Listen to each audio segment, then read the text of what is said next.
Hello everyone, I'm Umkonde Patrick Habamenchi. So today I want us to start with an experiment. Look at me and tell me, do you see me? And if you see me, what do you see? So think about it for a second. I'm going to read something to you and then we come back to this conversation. I am an invisible man. No, I'm not a spook like those who haunted Edgar Allan Poe, nor am I one of your Hollywood movie ectoplasm. I am a man of substance, of flesh and bone, fiber and liquids, and I might even be said to possess a mind. I am invisible, understand, simply because people refuse to see me. Like the bodiless heads you see sometimes in circus sideshows, it is as though I have been surrounded by mirrors of hard distorting glass. When they approach me, they only see my surroundings, themselves, or figments of their imagination. Indeed, everything and anything except me. Invisible Man by Ralph Ellison, 1952. I must read. Okay, so after listening to the words of Ralph Ellison, would you still say that you see me? Or am I invisible to your eyes? And you, when you think at your interactions with people around you at home, your social networks, people at work, do they see you or are you invisible to their eyes? I used to be a public figure, that's back in the day. And a lot of people still see me as that person from those days. They see me as the former minister. I've become objectified, and that is something that happens to many people. I feel I've turned into an object, and that object is placed in a box, and that box is locked somewhere, and I have to stay in that box. And there's a label on that box. It says former minister, and that box is what people want me to be, what people expect me to be, locked in that box, and unidimensional. And boxes are not necessarily things that other people make for you. The box can be something that you make yourself. We are in the era of social networks. On social networks, it's not a secret that we all try to look our best. We want to project a certain image of ourselves. That's what we call our brand. We don't want people to see some negative things about us, so we project ourselves in a certain way, thus creating a box in which we box ourselves. So box can be made by others, can be self-made, but at the end of the day, they limit the visibility that we have or we aspire to. We limit, or the box limits what people see from us. So we want to get out of that box. And how do we try to get out of that box? By telling our story. You want people to know your story so they learn that you are not just that one box individual that they created. You want to tell your story. But it's not easy to tell your story. It's not easy to have your story acknowledged. I'm going to use an image to help you understand the difficulties of telling your story. I'm going to use the image of two hands that work one against the other, a hand that builds and a hand that destroys. So the hand that builds tries to build very quickly, but at the same time it is being destroyed by the hand that destroys. I'm going to use another image as a writer, the hand that writes and the hand that erases, that deletes, that cancels. Those two hands work against one another. You are writing your story as quickly as you can. At the same time, your story is being deleted, is being erased. is being cancelled. And there's an additional difficulty is that the hand that writes is very slow. We are slow when we are trying to write our stories because the hand that writes is a very emotional hand. It takes you back in time to places of trauma. It takes you to places of sadness where you need to pause because as you are writing, you are healing at the same time. It takes you sometimes to places of joy where you want to enjoy the joy rather than being writing about it.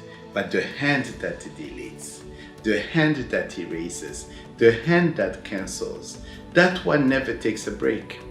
It is constantly working, is intentional and is forceful and it never stops. So sometimes the hand that cancels, that hand that deletes your life, your story, works faster than you writing your own story.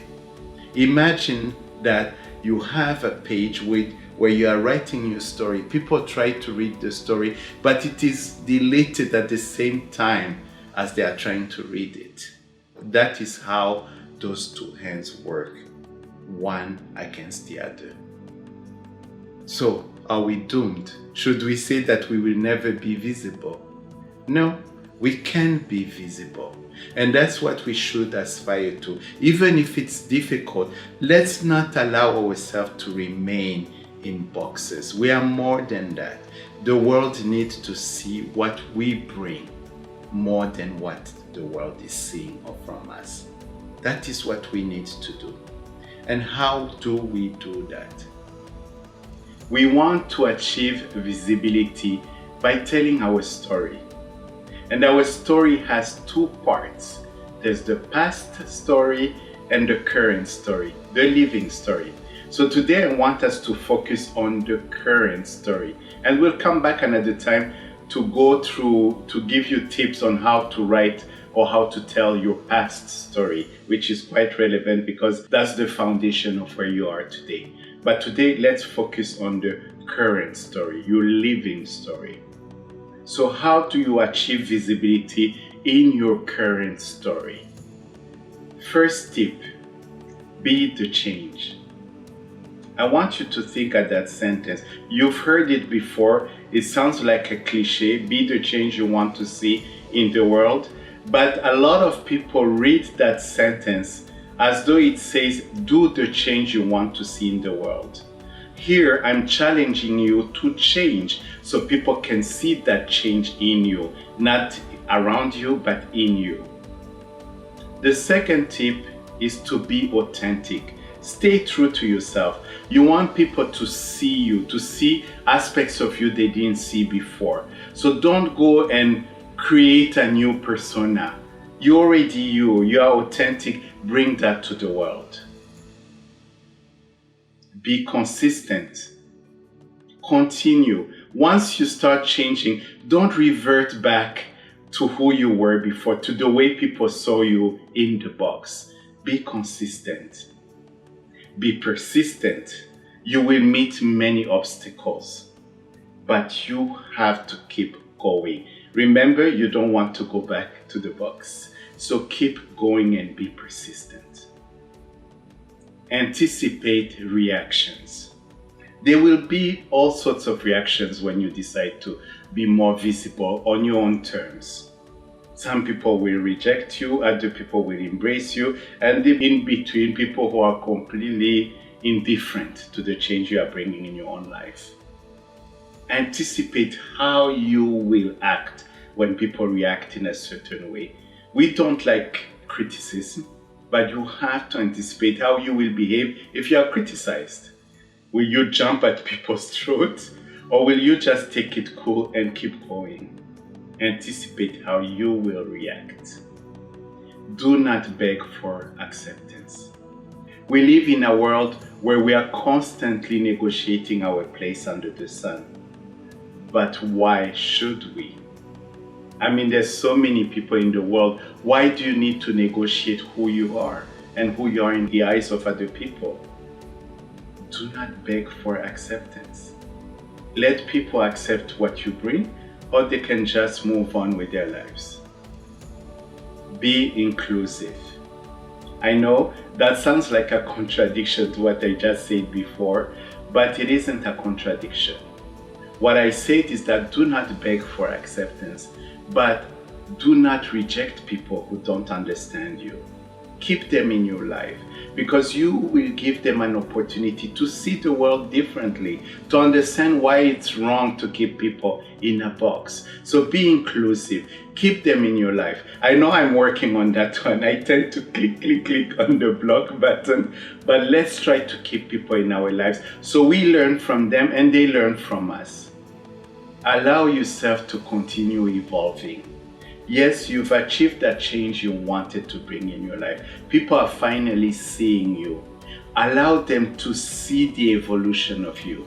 We are different from what we were 10 years ago, and you are different from what you will be 10 years from now. Allow people around you to see that evolution. So again, you can inspire to also allow themselves to evolve. And the last tip, avoid being trapped in a new box. Remember where we started? We were looking at the boxes that we impose to ourselves and the boxes that other people impose to us. Avoid being trapped in a new box. This was what I wanted to tell you today. I wanted to share this message so we know that we can work to be more visible, that we should not limit ourselves to being one thing just because it's our brand or just because it's what people expect us to be. We can be much more. So I will say goodbye to you, but I will use a word that normally I should have used to greet you. Is the word sawubona. It's the way Zulu people and other people who speak Bantu languages use to greet one another. Sawubona. I see you. It's the way they greet each other. I see you. And having listened to what I told you, having listened to the words of Ralph Ellison, you know how important it is to tell somebody, I acknowledge you today. So I acknowledge all of you and I wish you a beautiful day. Thank you.